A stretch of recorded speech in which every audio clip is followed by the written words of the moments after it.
আজ আমাদের দোকানে নতুন দু রকম মাছ এসছে। এই সব মাছ গোছানো হয়ে গেছে। এই নতুন মাছ হচ্ছে বোয়াল মাছ এবং কই মাছ। কই মাছটাকে বলি যে পৃথিবীর সবচেয়ে ঢ্যামন মাছ। এই হচ্ছে আমাদের প্রথম খরিদ্দার, দুটো তেলাপিয়া মাছ নিয়েছে। নেওয়ার পর মাছটি মেপে দিল, দেওয়ার পর পিস পিস করে কেটে দিল। তারপরে পিসি মাছটা নিয়ে আমাকে দিল, আমি তারপর প্যাকেট করলাম। তারপর বললো, কাকুটা বললো যে না, ডবল প্যাকেট করে দাও। তাই আমি ডবল প্যাকেট করে কাকুটাকে দিয়ে দিলাম। একটা কাকু এলো, এসে বলছে আমাকে টাটকা দেখে একটা রুই মাছ দাও। বলতে আমি উঠে গিয়ে বেচে দিলাম। তারপর পিসি মাছটি ডজন করে দিল। তারপর আমি মাছটি ছাড়িয়ে দিলাম। তারপরে পিসি মাছটি পিস করে কেটে দিল। তারপরে আমি মাছটি প্যাক করছিলাম, আর কাকুটা জিজ্ঞেস করছিল যে মাছটি কেমন। আমি বললাম টাটকা আছে, বলে দিয়ে দিলাম। তারপরে একটা কাকু এলে, এসে বলছে আমাকে 2-3 পিস কই মাছ দাও। বলতে 2-3 পিস কই মাছ নিয়ে পিসি মেপে দিয়ে দিল।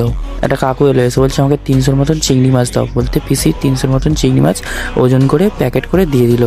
তারপর আরেকটি কাকু এসে বলছে আমাকে 500-র মতন লোটে মাছ দাও। বলতে লোটে মাছ দুটো পিসি মেপে দিল, দেওয়ার পর প্যাকেট করে কাকুকে দিয়ে দিল। আমাদের আর এই কটা মাছ আছে।